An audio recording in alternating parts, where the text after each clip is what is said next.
dans cette vidéo où je vais vous révéler rien de moins que les secrets d'une carrière professionnelle réussie, c'est-à-dire conforme à vos réelles aspirations. Et ce que je vais vous dire va probablement vous surprendre, peut-être même vous choquer, parce que c'est aux antipodes de ce que vous tenez peut-être pour des vérités incontestables sur la question. Mais si vous savez passer outre le côté quelque peu provocateur de ce que vous allez entendre, cela pourrait bien changer radicalement votre devenir professionnel. Alors c'est à vous de voir. Bonjour, je m'appelle Patrick Dayman et je dirige la société ADE Conseil, dont l'activité principale est d'accompagner les dirigeants, les cadres et les techniciens dans tous les aspects de leur développement professionnel. Pour cela, j'ai créé des approches qui leur permettent de mieux atteindre leurs objectifs, quel que soit leur positionnement, c'est-à-dire qu'ils soient en recherche d'emploi, ou salariés en poste dans une entreprise, ou consultants indépendants en portage salarial ou en freelance, ou encore entrepreneurs ou dirigeants d'entreprise. Car dans tous les cas, la réalisation professionnelle, ou plutôt devrais-je dire la réalisation personnelle à travers son activité professionnelle, est loin d'être une évidence. Vous pouvez être salarié mais ne pas avoir l'emploi que vous auriez souhaité, être frustré par le contexte dans lequel vous évoluez, par le contenu de vos missions, par le montant de votre rémunération ou bien encore par le manque de reconnaissance et de considération de vos supérieurs. Un sondage en ligne que j'ai réalisé auprès de plusieurs centaines de cadres et de techniciens salariés montre que c'est 60% d'entre eux qui ne sont pas satisfaits de leur emploi. Si vous êtes indépendant, vous faites peut-être partie de ceux, très nombreux, la majorité, qui ne parviennent pas à vendre assez de prestations ou à les vendre assez cher pour en vivre de façon satisfaisante, qui ne parviennent pas à se différencier de leurs concurrents et qui sont obligés de prendre tout ce qui vient, y compris des missions pas très intéressantes, et puis de travailler beaucoup pour obtenir des revenus tout juste suffisants. Et si vous êtes entrepreneur, vous risquez là encore de faire partie de ceux qui galèrent pendant des années, qui sont en quelque sorte esclaves de leur entreprise, y consacrant l'essentiel de leur énergie et de leur temps, parfois au détriment de leur vie personnelle, sans en retirer les fruits attendus. 2/3 des entreprises ne franchissent pas le cap de la 5e année, et parmi celles qui y survivent, tant bien que mal, la plupart ne parviennent pas à un niveau de développement ou de rentabilité satisfaisant. Eh bien, sachez qu'à toutes ces difficultés auxquelles vous êtes peut-être confrontés, il y a une cause unique. Et cette cause est l'incapacité dans laquelle se trouvent la plupart des détenteurs de compétences professionnelles de bon niveau de maîtriser le processus de création de valeur. De la valeur, ils en créent certes, mais ils n'en sont pas les maîtres, car ils ne savent pas vraiment la créer de façon délibérée, ni la mesurer et s'en servir pour atteindre leurs objectifs. Si l'on en croit le discours dominant, pour ne pas dire unique, des conseillers professionnels, l'essentiel résiderait dans vos compétences métiers, c'est-à-dire vos savoir-faire dans votre domaine de spécialité, quel qu'il soit. C'est pourquoi, si vous êtes salarié et que vous ne trouvez pas d'emploi à votre mesure, on va vous conseiller de faire une VAE, de passer de nouveaux diplômes ou d'entreprendre des formations qualifiantes. C'est, vous dira-t-on, le meilleur moyen de développer votre employabilité qui se définit comme le corollaire en quelque sorte de votre excellence dans votre spécialité professionnelle. Si vous êtes indépendant et que vous ne parvenez pas à vendre votre expertise, ou en tout cas pas aussi bien que vous le souhaiteriez, eh bien on vous conseillera également de développer vos qualifications, seul moyen prétendument efficace de vous différencier de vos concurrents. Et puis si vous êtes entrepreneur, la seule chose qui risque de vous paraître importante sera de convaincre vos clients que vos produits ou vos prestations sont meilleurs que ceux de vos concurrents. Autrement dit, que vos savoir-faire dans votre métier sont supérieurs. Eh bien, je vais vous faire une révélation. J'espère que ça restera entre nous parce que, aux yeux des tenants de l'orthodoxie en matière de gestion de carrière, cela ne pourrait que ruiner ma crédibilité et me faire passer un peu plus, car je crains que ce ne soit déjà le cas, pour un dangereux iconoclaste. Et cette révélation, c'est la suivante. Vos interlocuteurs, employeurs pour les uns ou clients pour les autres, se foutent éperdument de vos compétences métiers. Les seuls à s'y intéresser vraiment, c'est vous, qui avez parfois tendance à croire qu'elles sont votre meilleur atout, la preuve ultime de votre crédibilité, et accessoirement, votre coach ou votre conseiller professionnel. Parce qu'en réalité, la seule chose qui intéresse vos employeurs ou vos clients, ce ne sont pas vos compétences métiers, mais la valeur que vous pouvez créer pour eux.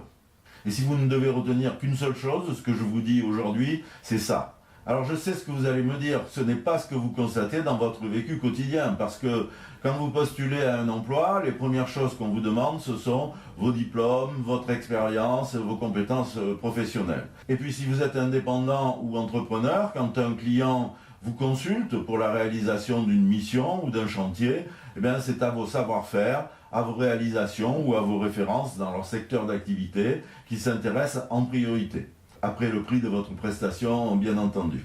C'est vrai, mais vous auriez tort d'en tirer des conclusions trop hâtives, car ce n'est rien de plus que la conséquence de ce que j'appellerais un regrettable malentendu. Parce qu'en fait, quand ils envisagent de s'attacher vos services, si vos interlocuteurs se préoccupent de vos compétences, ce n'est pas tant parce qu'elles les intéressent en tant que telles, que parce qu'ils ne savent pas comment définir autrement la valeur que vous êtes susceptible de créer pour eux.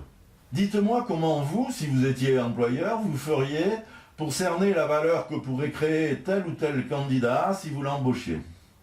Et lequel parmi tous les candidats serait susceptible de créer le plus de valeur. Dans le cadre d'un entretien de recrutement, vous le savez bien, c'est tout simplement impossible. Et si vous étiez en position d'acheter un service ou une prestation à un consultant ou à une entreprise, comment pourriez-vous réellement déterminer, parmi les différentes propositions, celle qui va le mieux résoudre votre problème et vous apporter la valeur que vous en attendez ? Là encore, ça n'est pas très évident non plus, d'autant que si vous cherchez une compétence, c'est probablement parce que vous ne la détenez pas vous-même. Alors comment pourriez-vous savoir dans ce cas si elle est de nature à créer la valeur que vous attendez ? Autrement dit, quand vous présentez une candidature à un employeur ou une proposition à un client, en l'étayant par l'étalage de vos compétences métiers ou de vos savoir-faire, elle est indifférenciée.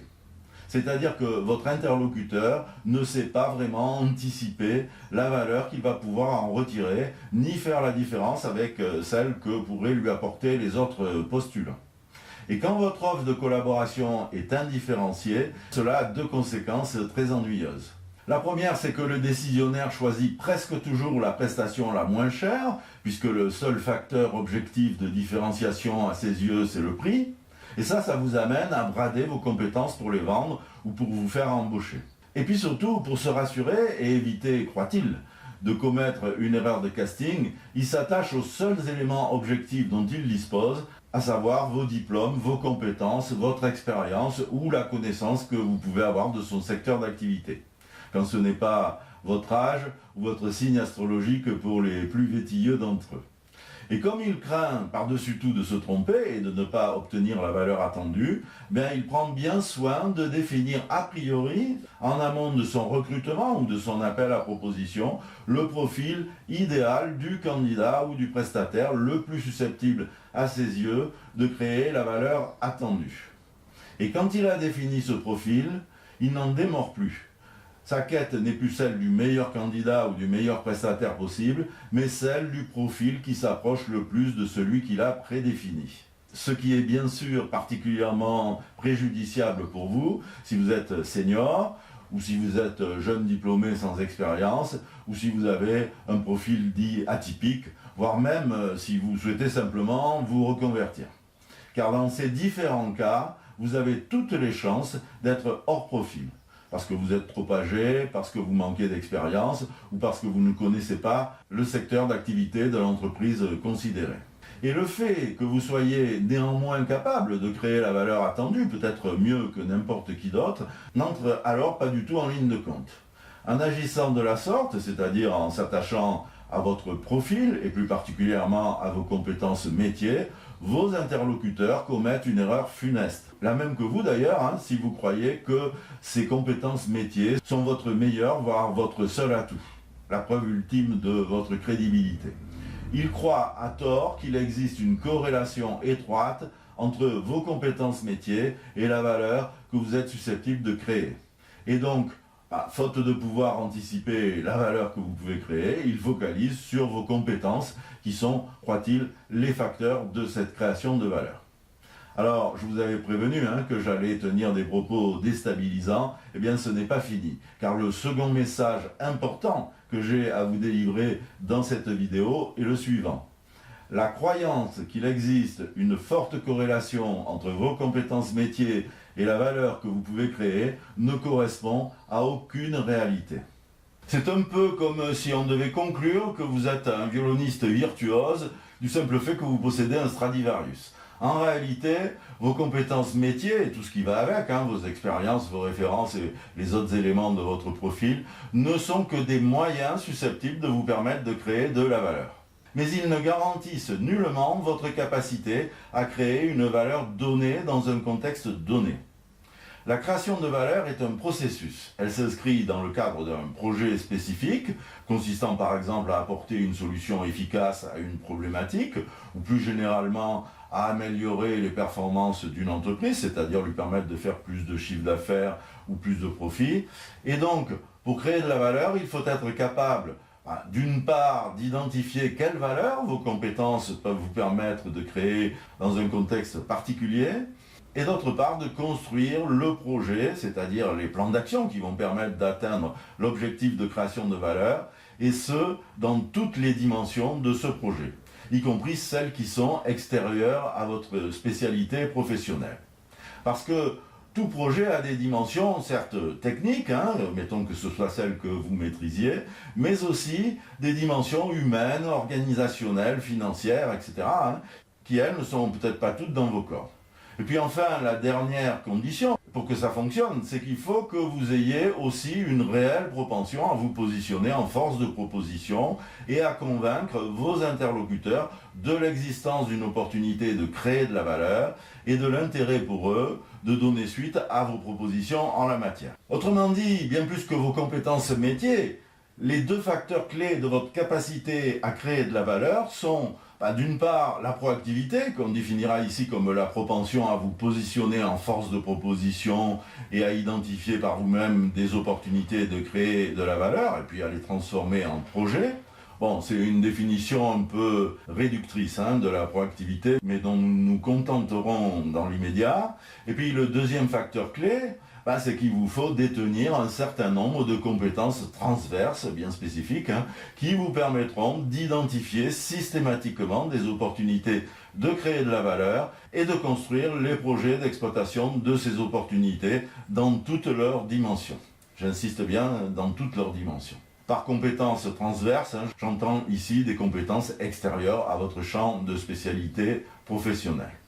Alors, je sais qu'il est difficile d'entendre que vos compétences métiers ne sont pas l'alpha et l'oméga de votre capacité à créer de la valeur, parce que ça va à l'encontre de tout ce qu'on a pu vous dire par ailleurs. Pourtant, si vous avez un peu de recul et d'expérience, vous avez probablement déjà fait un ou plusieurs des constats suivants. Le premier, c'est que deux collaborateurs ayant exactement les mêmes qualifications peuvent très bien créer des niveaux de valeur très différents dans un contexte donné. Et puis, le second, c'est qu'un seul et même collaborateur, vous par exemple, peut créer des niveaux de valeur très différents également dans des contextes différents ou dans des entreprises différentes. Et pour finir, si vous avez une conscience précise du but que vous voulez atteindre et une détermination suffisante pour y parvenir, eh bien le manque de compétences techniques n'est presque jamais un obstacle insurmontable. Ainsi, moi qui vous parle, je vous prie de m'excuser de me prendre en exemple, j'ai créé des formations en ligne dont je vais vous dire quelques mots à la fin de cette présentation. Et quand j'ai pris la décision de le faire, pour ne pas laisser perdre un savoir-faire que j'avais mis 15 ans à développer, eh bien je ne connaissais rien au web marketing, ni au web tout court d'ailleurs, pas plus qu'à la fabrication de formations en ligne. Et à vrai dire, j'avais si peu d'intérêt a priori pour ces questions que si l'on m'avait conseillé d'entreprendre une formation dans ces domaines, avant que j'ai conçu mon projet, eh bien je retrouvais ça totalement dénué de sens. Mais nécessité faisant loi, dès lors qu'il m'a fallu acquérir ces différentes compétences pour concrétiser mon projet, eh bien je m'y suis mis et je l'ai fait sans grande difficulté. Je dirais même que j'y ai pris un certain plaisir. Alors je suis sans doute mal placé et trop modeste en plus pour quantifier la valeur créée par ces formations, mais j'ai toutes les raisons de penser qu'elle est significative si je me fie au retour que m'en font les utilisateurs. Et c'est pour cette raison qu'une fois encore, à contre-courant de la pensée dominante, je considère qu'il n'est pas très utile de faire des formations qualifiantes tant qu'on n'a pas jeté son dévolu sur un potentiel de création de valeur et qu'on ne sait donc pas de quelles compétences on aura réellement besoin. C'est pourquoi, à mes yeux, le concept d'employabilité, dans son acception usuelle, n'a guère d'intérêt dès lors qu'au lieu de raisonner en termes de compétences, on s'attache à exploiter des occasions de créer de la valeur. Ce qui me semble beaucoup plus avantageux, comme je viens de m'employer à vous le démontrer. Voilà pour l'essentiel ce que je voulais vous dire aujourd'hui dans cette vidéo. Bien entendu, je vais répondre à la question que certains se posent peut-être, du moins je l'espère, à savoir en quoi consistent ces formations que je propose et comment il est possible d'y accéder. Mais auparavant, je voudrais vous donner une ultime bonne raison d'apprendre à maîtriser le processus de création de valeur. Et cette raison, la voici.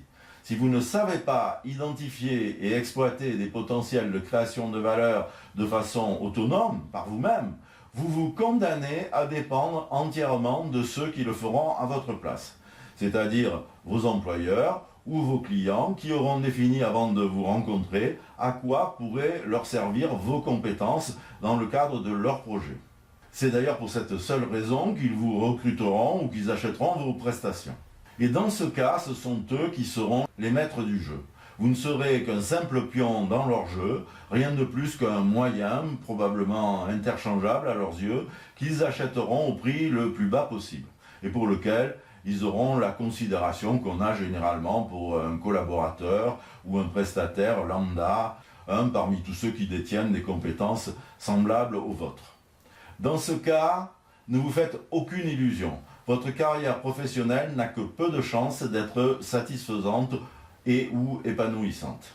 Vous serez condamné à vous positionner en candidat à des offres d'emploi, avec tous les inconvénients que ça présente et que vous connaissez probablement déjà, ou à répondre à des consultations émanant de vos clients sur lesquelles vous serez presque toujours mis en concurrence.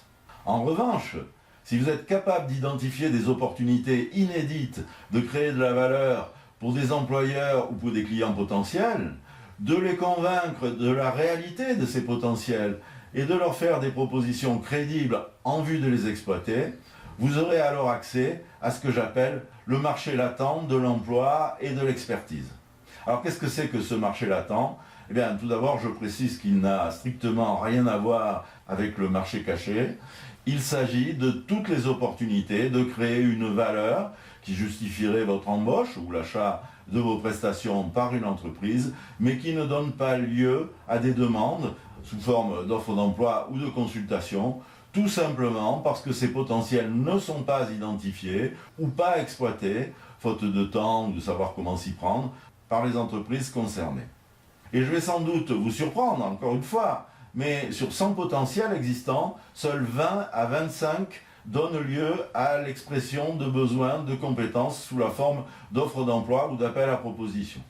Tous les autres potentiels, soit 75 à 80%, sont des potentiels latents.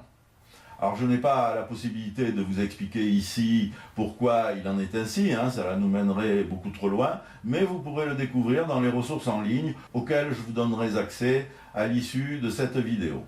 Imaginez maintenant que vous soyez capable d'identifier ces potentiels latents, ou certains d'entre eux en tout cas, et de permettre aux entreprises concernées de les exploiter. Dans ce cas, vous auriez accès à un nombre quasi illimité d'opportunités de vous faire embaucher ou de vendre vos prestations. Vous pourriez choisir votre emploi ou vos missions, et probablement les choisiriez-vous conformes à vos réelles ambitions et à vos souhaits. Vous pourriez choisir aussi vos clients ou vos employeurs dans le type d'activité qui vous intéresse, puisque vous n'auriez pas à attendre l'expression d'un besoin pour vous positionner. Vous ne seriez évidemment en concurrence avec personne, puisqu'il n'y aurait pas eu en amont d'offres d'emploi ou d'appel à proposition. Et puis de toute façon, si vous étiez mis en concurrence, vous n'auriez aucun mal à vous différencier de concurrents qui n'auraient rien de mieux à mettre en avant que leur savoir-faire. en vertu du fait, comme je vous l'ai dit tout à l'heure, que ce que veulent vraiment vos interlocuteurs, c'est obtenir une création de valeur. Et puis donc, en vendant cette création de valeur, et non plus un profil, vos compétences métiers, votre âge, votre niveau d'expérience ou vos diplômes deviendraient indifférents et ne seraient donc plus pris en considération par vos interlocuteurs. Et puis enfin, vendant une valeur spécifique que vous auriez chiffrée, vous seriez en bonne position pour revendiquer une rémunération en rapport avec cette valeur et non avec un quelconque prix du marché, c'est-à-dire que vous les vendriez beaucoup plus cher que vous n'auriez pu le faire en vous contentant de répondre à un besoin exprimé de compétences. En bref, vous serez alors maître de votre devenir professionnel. Voilà, je n'ai pas besoin de vous en dire plus, vous avez tous les éléments pour juger de la crédibilité de mon propos et vous faire une opinion. Mais je vous l'affirme, la maîtrise de votre carrière professionnelle et l'optimisation des bénéfices financiers ou non financiers que vous en retirerez passent nécessairement par votre capacité à créer de la valeur, à la mesurer et à la négocier. Et le développement de cette capacité, c'est l'objectif unique des formations que j'ai créées. Elles sont basées sur l'acquisition des attitudes mentales, notamment la proactivité, et des compétences transverses, que j'appelle aussi les outils de création de valeur, nécessaires pour vous permettre de créer de la valeur. Les outils de création de valeur sont communs à toutes ces formations, qui ne diffèrent que sur les modalités de mise en œuvre de la démarche selon votre statut, c'est-à-dire salarié, en recherche d'emploi, collaborateur en poste, indépendant ou entrepreneur. Les modules de formation consacrés à ces modalités, qui sont donc différents pour chaque formation, décrivent pas à pas les étapes de la démarche, la façon d'approcher les entreprises, de découvrir leurs problématiques et leurs projets, et de vous en servir pour atteindre vos objectifs, selon que vous êtes en recherche d'emploi, et dans ce cas, ça vous permettra de trouver un emploi conforme à vos aspirations sans avoir à répondre à une seule offre d'emploi, ou en poste dans une entreprise, ça vous permettra d'obtenir une évolution plus rapide vers des postes plus intéressants et mieux payés, ou prestataire indépendant, ça vous permettra alors de vendre plus de prestations à un meilleur prix, ou enfin dirigeant d'entreprise, et ça vous permettra d'optimiser la rentabilité et ou le développement de votre entreprise. Voilà, je n'en dirai pas plus sur ces formations dans le cadre de cette présentation, mais si vous souhaitez en savoir plus, je vous propose de le faire en utilisant les différents moyens que vous trouverez en dessous de cette vidéo. Vous pourrez de la sorte télécharger le livre dans la version de votre choix, au prix de 29 € dans chaque cas, en bénéficiant d'une garantie totale, satisfait ou remboursée. Vous ne prenez aucun risque. Et puis vous pourrez aussi accéder à des ressources totalement gratuites, sous forme de PDF et de vidéos, contenant des informations détaillées sur les différentes approches, en vous inscrivant pour cela sur la liste de diffusion correspondant à vos objectifs personnels, grâce à des formulaires que j'ai inclus dans cette page à votre intention. Donc c'est gratuit et ça ne vous engage à rien, bien entendu. Si cette vidéo vous a intéressé, je vous serai très reconnaissant de bien vouloir me poster vos commentaires ou vos questions en utilisant le champ commentaire que vous trouverez tout à fait en bas de la page. Et je me ferai un plaisir, bien entendu, de vous répondre.